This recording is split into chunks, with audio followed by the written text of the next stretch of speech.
Uzi 30 years old cosplaying as a teenage anime boy.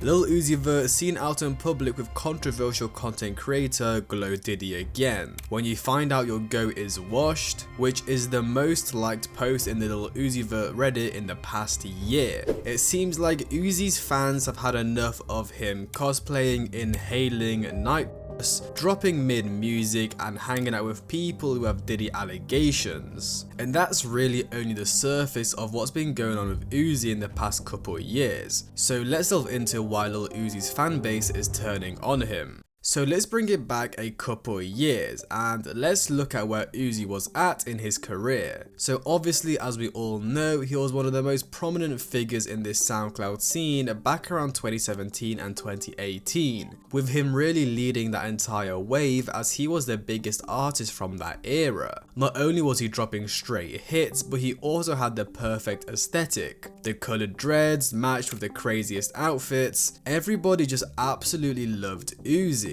Well, now let's fast forward to the March of 2020 when Uzi shocked the world by surprise dropping his most anticipated album yet, Eternal Atake. This release completely broke the internet as it was dropped randomly in the morning of a Friday, and with albums normally dropping at midnight, most fans thought Uzi wasn't going to drop. And I mean, most of you will know the trend of like everyone remembers what they were doing when Uzi dropped Eternal Atake, simply because of how much of a shock it was. Now, even with the album selling a crazy 300,000 units in its first week, the album actually ended up receiving mixed reviews. Totally forgettable album, don't think I listened to it more than twice, just had zero staying power with me. It had no standout songs like 20 Minutes, XO, Paradise, etc. Just kind of came and went in my opinion. The original album is so boring in my opinion. There's really only like 3 or 4 tracks that I actually go back to. I thought it was disappointing compared to stuff in the past, it was mostly underwhelming. I mean, Uzi himself would even say in an interview that he didn't like Eternal Atake. Your last album, Eternal Atake, is still charting 1 year after its release, but you've said that you weren't happy with the way it turned out. All of my music for Eternal Atake got leaked, so I had to redo it. It didn't reach its full potential, I just knew it wasn't the sound I was going for. Let's just say Eternal Atake for another artist would have been really good, because it was super dumbed down to where everyone could enjoy it. But that's not my artistry. I want my music to be more intimate to my real fans. I wanted it to be almost cult-like. Where in another interview, this time with Fat Joe on Instagram Live, he would say, the music is tolerable and the music wasn't that great. And the music is tolerable. It's not,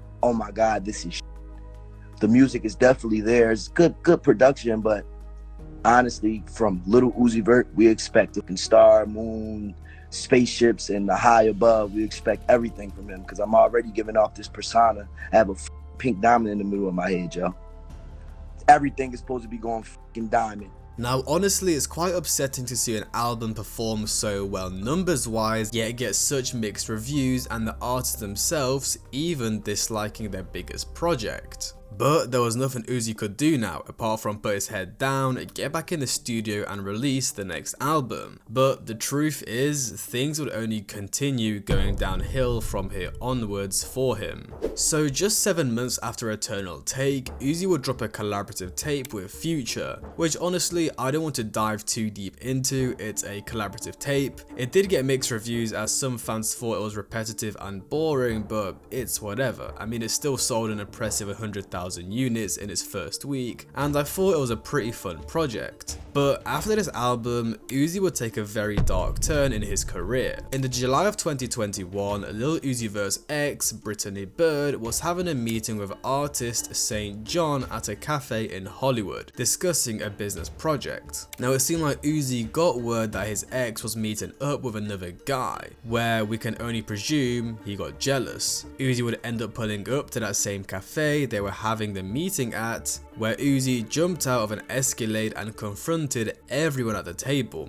and then got into it with St. John. He would first try throw a punch at him, miss, fall over, which led to his gun falling out onto the floor. It would be at this point when Brittany got up to try calm the situation down, which is when Uzi would pick up the gun and push it into her stomach, also allegedly striking her. Of course, a pretty disgusting and horrific thing to do to someone who was once a loved one you created albums about. And if you want to know more about Britney and Uzi's relationship, check out my The Many Toxic Relationships of Lil Uzi Vert video. Eventually, Uzi would be arrested and charged with assault with a firearm, criminal threats and domestic violence, plus a misdemeanor charge of carrying a loaded firearm, which he would plead no content to a year later in the February of 2022, where he was sentenced to 3 years of formal probation, 1 year of treatment for mental health and substance abuse, and 52 weeks of domestic violence counseling. He must also pay restitution and comply with a 10-year criminal protective order, which is a very light sentence considering he not only hit a woman with a gun, but also literally pushed a gun into her stomach.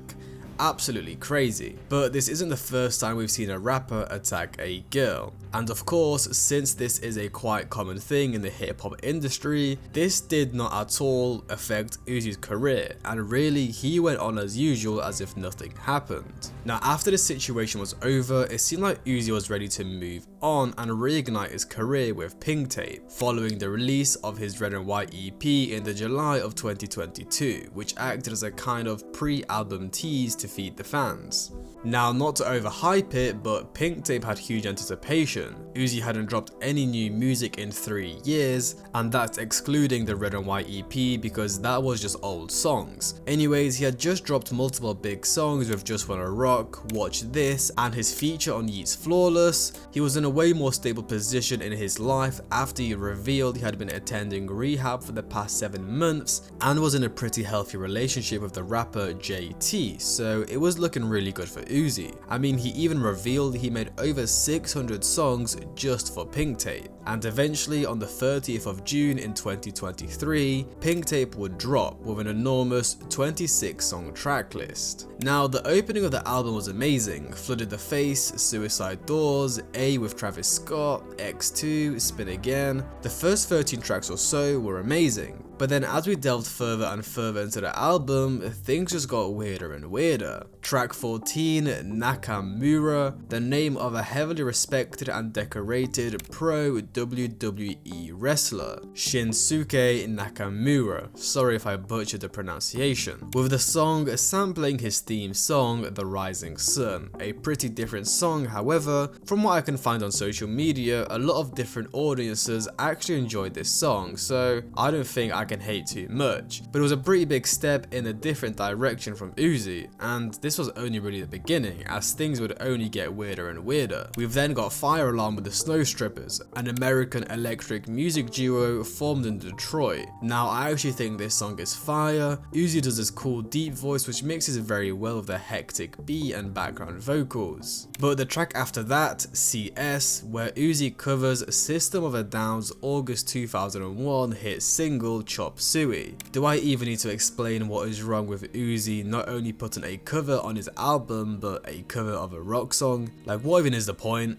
Now I don't want to make this entire video about Pink Tape, so I'm gonna wrap this segment up. So track 18, Uzi would collaborate with rock band Bring Me The Horizon, which again I don't think is for me or many hip hop listeners. And then track 23, The End, featuring Baby Metal, which to me personally just sounds like a bunch of noise. Overall, the album would still perform pretty well, selling 167,000 units in its first week and debuting at number 1. Overall, a very solid performance, yet less sales than Eternal Atake, but it was an experimental album and times have changed. People are pretty much only streaming these days, which makes it harder to get album sales. Now this album would get mixed reviews just like Eternal Atake, but with a lot more hate coming Uzi's way this time due to the very weird experimental songs he placed on the album. Y'all hear the intro to this?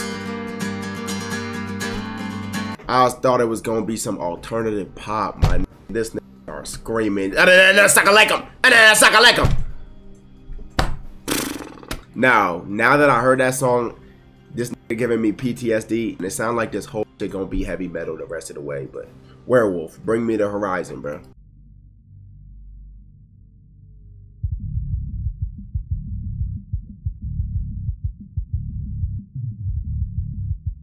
Like the highs were high, songs such as Rehab, of course, which is an old song but still fire, and A, but then the lows were low, which mainly consisted of those anime and rock songs. That Chop Suey cover is the worst I've heard in a minute. I'm not even joking, CS is my pick for the worst cover song ever recorded by a mainstream artist. There is nothing redeeming about it whatsoever. It takes the classic original and destroys it in every way. Even the mostly original instrumental sounds like shit.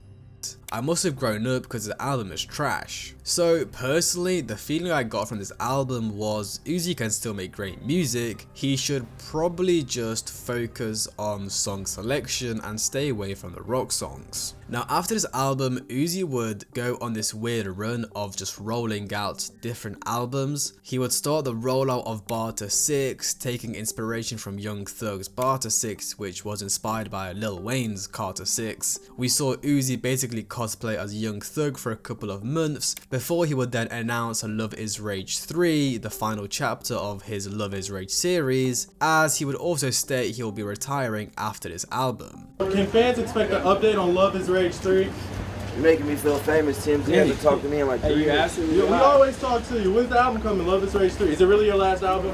Yeah. Why is it your last album? Cause I want to really make music. I want to make music. I love making music, but I don't really want to make music like that no more. What? Driving? So what's next after rapping?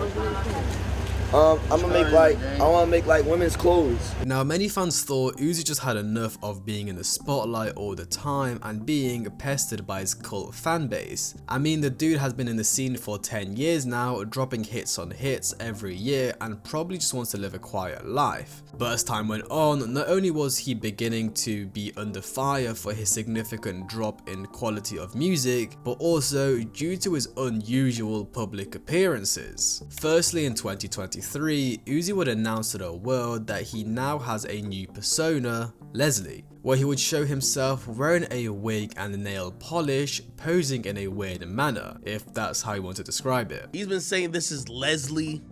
He's wearing like these boots and has his hair like that. Then we see him showing off this Leslie look again here. This is what I personally believe. Uzi playing around. I think this is another devilish, demonic. You know, I think Uzi's a stand of the devil. Uzi wants to be the devil. He could never be the devil, okay? We get it. It's old. We're over it. But Uzi is infatuated with being the devil. You know, salute to Uzi. He's trying to do his new thing, I guess, with this image, whatever thing, Leslie or whatever. Brother, just drop some music, man. Now Uzi would get heavy abuse from fans on social media as they just found it disturbing how a fully grown man is doing this kind of stuff. You know, each to their own, but I don't know. Let me know what you guys think in the comments. This is so disturbing on so many levels. Grown ass man. Now look, yes, Uzi always has been this kind of boundary pushing experimental emo rapper, but this was genuinely starting to get weird and it would only continue to get worse. In the April of 2024, Uzi would get on stage of Coachella in a red leather tube top with red nails and a handbag. I mean, even 50 Cent had something to say about the situation, as he would say, "Something is in the water, what make bro do that?" I mean, fans even started rumors that Uzi was trying to have a gay off with Carti, as this was soon after he went absolutely viral for wearing the thong, which fans presumed Uzi saw and wanted to get the same type of attention from it. I think Uzi was sitting back watching Cardi wearing that thong, and he said, "What? This is trying to out-gay me?" He sees Cardi wear the thong. What? Then he sees his fellow brother. You gotta remember, Philly is the city of brotherly love. No Diddy. And he sees Meek Mill at the freak-offs with Diddy, busting it wide open, screaming to the rock, "Get up!" He's seeing all this zesty. And he's like, "What? Are they trying to out-gay me?"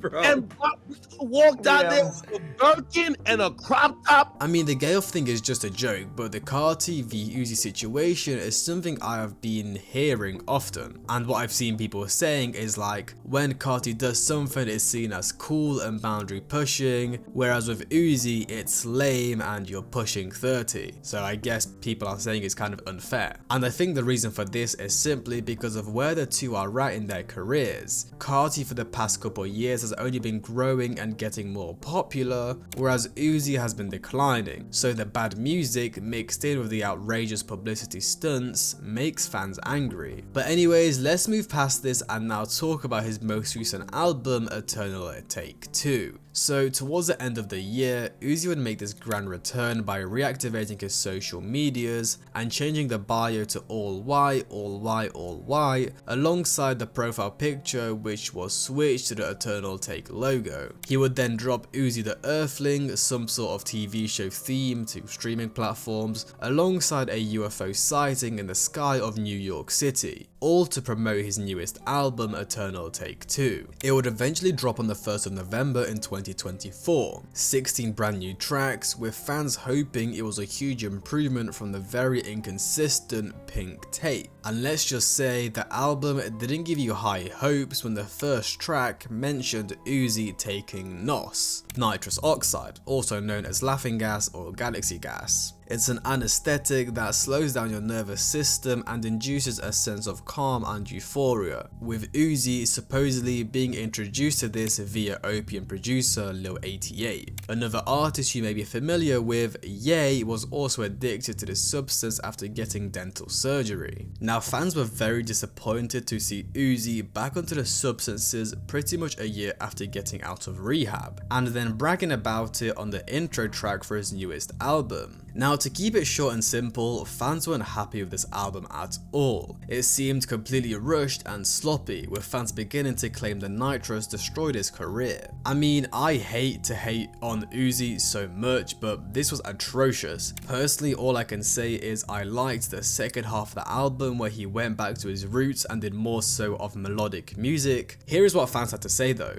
It's a shame to admit that your once favourite artist has fallen off, especially a shame since I really loved the first EA. The Nitrous turned him into a full-on parody of himself, but ass. I'm thankful that I will never have to experience a worse gym pump than when I did listening to this album, cause this is going straight to the bin. What a fall off, back to back duds, referring to Pink tape. And I say that as a massive Uzi fan. And not only would the album get terrible reviews, but will also perform very poorly, selling 60,000 units in its first week and debuting at the 3rd position on the Billboard 200, getting beat out by Tyler the Creator's Chromophobia, which was in its 2nd week, and followed by Sabrina Carpenter's Short and Sweet. Now we can pretend the numbers don't matter, which I think can be true when the music is exceptionally good, but this was just concrete proof Uzi's career was rapidly declining. Less than Yeet is crazy. People can say numbers don't matter all they want, but selling this low is embarrassing for someone at Uzi's level. You know damn well you wouldn't be saying numbers don't matter if he sold 200 to 300k, and I don't want to hear any cope about no promo, even though there was promo, when Tyler had the same amount of promo and sold 300k first week without a full week of tracking. We're talking about the same guy who outsold Kendrick Lamar and sold 300k first week no bundles, and now is getting outsold by Yeet and Glorilla. It's so frustrating because the main factor to his downfall isn't even really him losing his talent, it's mainly just song choices. Uzi gotta get off this tweaker music. Most people checked out after the Whip It nonsense. I have a friend that just straight up quit listening to it after they heard Meteor Man. The first 5 to 6 tracks are some of the most important songs that will shape an opinion on an album. Now with the album being so awful, fans started theorizing that Uzi dropped such a short and bad album simply to get out of his record deal, as he had stated before that this was the final album he had to release before he got out of his record deal with Atlantic. Now Uzi himself would also begin hinting of this on social media, as he would post Frank Ocean to his Instagram story with the caption CFO, standing for contractual financial obligation or contract finally over. Now many fans would start saying Uzi had pulled a Frank Ocean. As if you didn't know, back in 2009, Frank Ocean finessed his label Def Jam out of $2 million,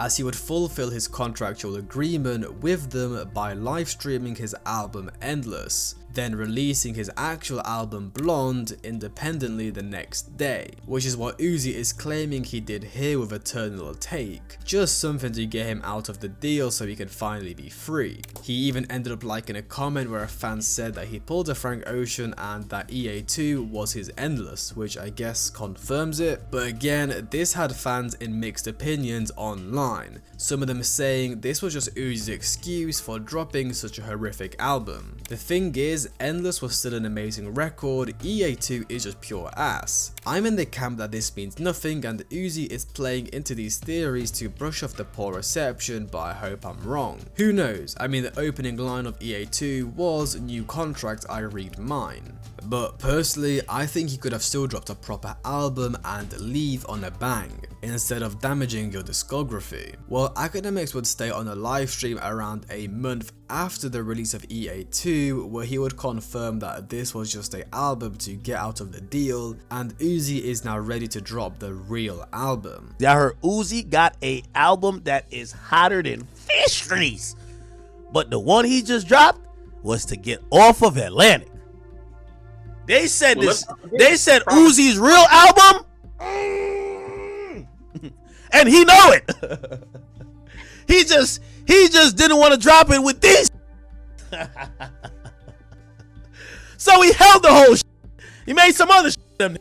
Now let's move on to post Eternal Take 2 and where Uzi is at in his career right now. Via a Rolling Stone interview, Uzi would state that he's planning to release more frequently. Yeah, I'm on go, I'm not even lying. They thought I was lying a few minutes ago. Now the tape is coming, everybody's like you weren't lying. They swore I was lying, they were cursing me out, which fans were obviously excited about. The more music the better, if it is quality and not nitrous trash. Now in another interview with Complex in late 2024, Uzi would also confirm that he is not retiring after the release of Love Is Rage 3. You said you wanted to quit music after Love Is Rage 3, is that still the plan? It's crazy because I was very misinformed about what quitting music is. If I'm over here really letting you know that my life is music, it's like why would I sell myself short on a blessing or whatever I can call it? I'm just gonna let life keep lifing. So it seems like though Uzi is now independent and free from his label, he still has aspirations of releasing music over the years. So why are fans now completely bashing him moving into 2025? Well, let me introduce you to someone called Glow, who Uzi has been hanging out with a little bit too much. So they, and I don't know which gender because apparently they're transitioning or something, is